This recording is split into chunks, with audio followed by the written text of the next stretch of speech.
اعوذ باللہ من الشیطان الرجیم، بسم اللہ الرحمن الرحیم۔ سورۃ آل عمران کی آیت نمبر 28 ہو چکی تھی، آگے 29۔ کل کہہ دو، ان تخفو اگر تم چھپا کے رکھو، خفیہ کا مطلب چھپی ہوئی کوئی چیز ہو،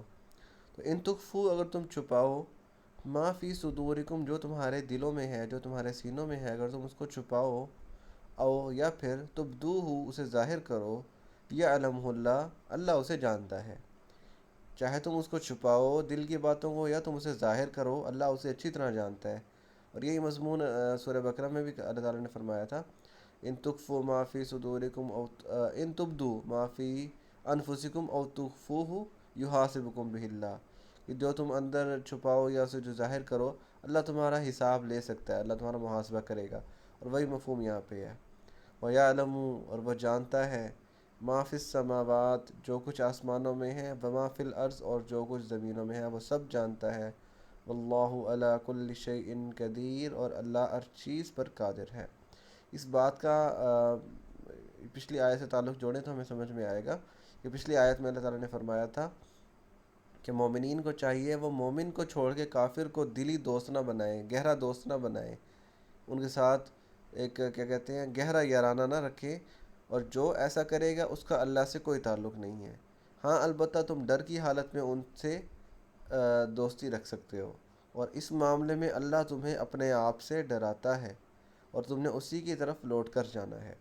اور پھر اس آیت کا مفہوم پڑھیں کہ اگر تم جو کچھ چھپاتے ہو یا جو کچھ ظاہر کرتے ہو وہ سب اللہ جانتا ہے، اور وہ ہر چیز جانتا ہے جو کچھ بھی آسمان اور زمین میں ہے، اور وہ ہر چیز پر قادر ہے۔ تو وہی مطلب کہ بھی جو تم یہ جو اگر کوئی ڈرامہ کر رہا ہے اس چیز کا کہ بھی وہ ڈر کی وجہ سے اس نے کافروں سے دوستی رکھی ہوئی ہے، لیکن در پردہ چھپے ہوئے وہ مسلمانوں کے خلاف سازشیں کر رہا ہے، مسلمان امت کے خلاف، تو وہ بھی اللہ اچھی طرح جانتا ہے۔ اور یہ بھی کہ تم نے کس مقصد کے لیے کافروں سے دوستی رکھی ہے، اگر رکھی ہے تم نے ذاتی مفاد کے لیے رکھی ہے، تمہارا کوئی ذاتی فائدہ ہے، یا تم نے امت مسلمہ کے فائدے کے لیے اس طرح کوئی کام کیا ہے۔ اور کوئی جو جان جان کے پینگے بڑھا رہے ہیں،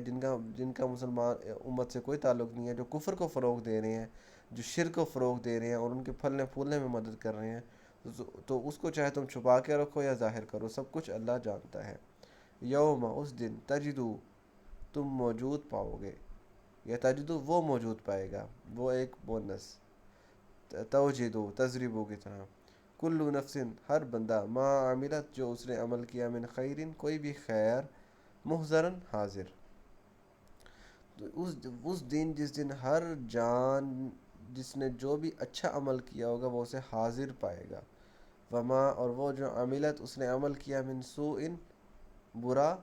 محضرن حاضر، یہاں پہ محضرن غائب مطلب محذوف ہے، لیکن ہمیں اس سے پتہ چل رہا ہے کہ جو یہ اس کی یوں بنتا ہے نا، جس دن ہر نفس جس نے کوئی نیک عمل کیا ہوگا تو وہ بھی اسے موجود پائے گا، اور جس نے کوئی برا عمل کیا وہ بھی اسے موجود پائے گا۔ یہ نہیں کہنے کی ضرورت نہیں ہے۔ تودو اس دن وہ چاہے گا، لو کاش، انا کہ، بینہا اس کے اعمال جو ہیں وہ، فبینہ اور اس کے درمیان، امدن فاصلہ ہو، بعید دور زیادہ، وہ کہتے ہیں نا اشارہ قریب اور اشارہ بعید، دور کی طرف اشارہ، اس دن وہ چاہے گا اس کے اور اس کے اعمال نامے میں بہت فاصلہ کر دیا جائے۔ وَيُحَذِّرُكُمُ اللَّهُ نَفْسَهُ اللہ نے دوسری دفعہ کہا ہے کہ اللہ تمہیں اپنے آپ سے ڈراتا ہے۔ اللہ رعوف بالعباد اور اللہ اپنے بندوں سے بہت محبت کرنے والا ہے، بہت رحم کرنے والا ہے۔ تو یعنی یہ چیزیں جب کوئی ایسے اعمال کرے گا جو مسلمان امت کو نقصان پہنچائے یا کفر کو فروغ دے، تو وہ پھر اس دن برے اعمال کی وجہ سے چاہے گا کہ اس کے اور اس کے اعمال کے درمیان بہت زیادہ فاصلہ کر دیا جائے، اور اللہ اب تمہیں ڈراتا ہے اپنے آپ سے۔ اللہ نے دو دفعہ یہاں پہ ذکر کر دیا ہے کہ کافر اصل میں